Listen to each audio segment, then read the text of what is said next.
군 입영장정을 대상으로 코로나19 검사를 해봤더니 항체 형성률이 일반 국민보다 3배 이상 높은 것으로 나타났습니다. 젊은 층 가운데 자신도 모른 채 감염됐던 경우가 그만큼 많다는 뜻인데요. 또 코로나19 감염력이 한 달 사이 50% 이상 세진 것으로 분석됐습니다. 이동우 기자가 보도합니다.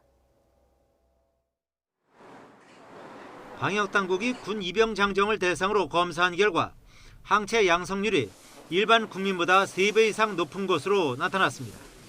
군 입영장병 6,859명을 검사한 결과 코로나19 확진을 받은 적 없는 15명이 항체 양성자로 나타나 항체 양성률 0.22%로 일반 국민의 양성률 0.07%보다 훨씬 높았습니다.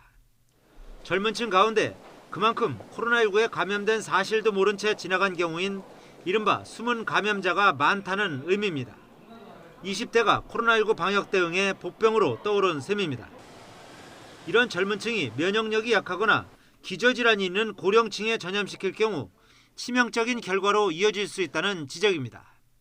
젊은 연령층은 감염되더라도 무증상 또는 경증이 많고 또 의료기관 진료나 검사를 받지 않은 상태로 사회활동은 활발히 하기 때문에 지역 내에 감염을 전파시킬 위험이 상당히 높아 20대 초반 연령에 대한 방역 관리를 강화하는 것이 필요합니다.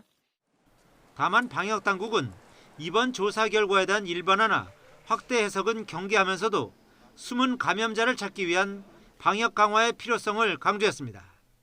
한편 코로나19 감염자 1명이 몇 명에게 전파하는지를 보여주는 감염 재생산 지수는 최근 0.98에서 1.55로 50% 이상 급증했습니다.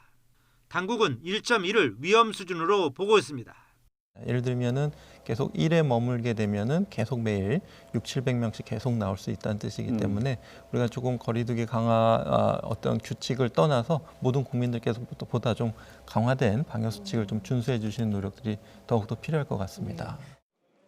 실제로 경기도 안양 군포 요양기관 집단 감염 사례의 경우 한 명의 확진자에서 시작해 3, 4주 만에 160여 명을 감염시키기도 해 조기 진단과 함께 감염 고리를 원천 차단하는 노력이 절실한 시점입니다. YTN 이동우입니다.